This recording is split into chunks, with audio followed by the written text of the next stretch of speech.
याजूज माजूज का जाहिर होना कयामत की एक बड़ी निशानी है। बहुत से निशानियां पहली जाहिर हो चुकी हैं।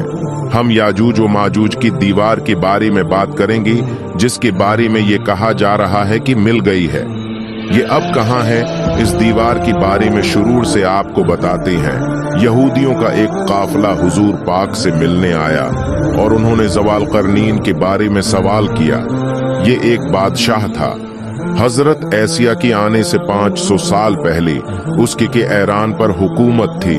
उसने बीबलन पर हमला किया और सल्तनत को उकीली संभाला। उस वक्त यहूदी गुलाम थे। ज़वाल क़रनीन ने आकर उनको को आज़ादी दी और उनको बराबरी की हुकूक दी। उस वक्त से अब तक यहूदी ज़वाल क़रनीन को अच्छे अल्फाज में याद करती हैं और ज़वाल क़रनीन को दुनिया की 3 किनारों तक सफ़र करने वाला मुसाफिर के नाम से भी जाना जाता है। एक दिन वो सफ़र पर निकला और मशरक़ी दुनिया की किनारी तक पहुंचा। यहाँ तहजीब याफ्ता लोग खत्म हो जाते थे और उसके बाद जंगली लोग आ जाते थे।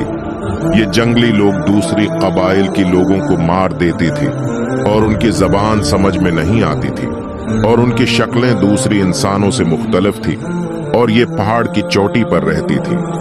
और ये कौम याजूज माजूज की कौम थी और लोग जो आस पास रहती थी। इन लोगों ने ज़वाल क़रनीन को कहा कि हमारी हिफाजत करी ज़वाल क़रनीन न्यायक दीवार, जो स्टील और लोही से मिलाकर वहां खड़ी कर दी। इससे वो वहां पहुंच गई। वो रोज इस दीवार को तोड़ती हैं और जब आखिर तक आ जाते कहते यही तो कहती हैं कि हम बाकी कल करेंगे इंशाअल्लाह। कही बगैर जिस दिन ये दीवार टूट गई, वो हम लोगों को कत्ल कर डालेंगी। इस जमे पर खून रेजी आम होगी। अब सवाल ये है कि ये है कहाँ दीवार। 30 मुसलमान मुसाफिर जो किर्गिस्तान में थे, सफर के दौरान उन्हें एक दीवार मिले जो लोही की बनी हुई थी और वहाँ कोई आबादी नहीं थी। ये दीवार 2 पहाड़ों की चोटियां के दरमियान थी। ये दीवार उनको मेटल डिटेक्टर की वजह से मिली। पहाड़ का दूसरा हिस्सा खुश्क था, जबकि दूसरी जगह पर बर्फ पड़े हुए थी। आखिर इस दीवार का क्या मकसद है, उसका अभी तक मालूम नहीं। पर जब ये दीवार टूट गई तो ये क़यामत की सबसे बड़ी निशानी होगी।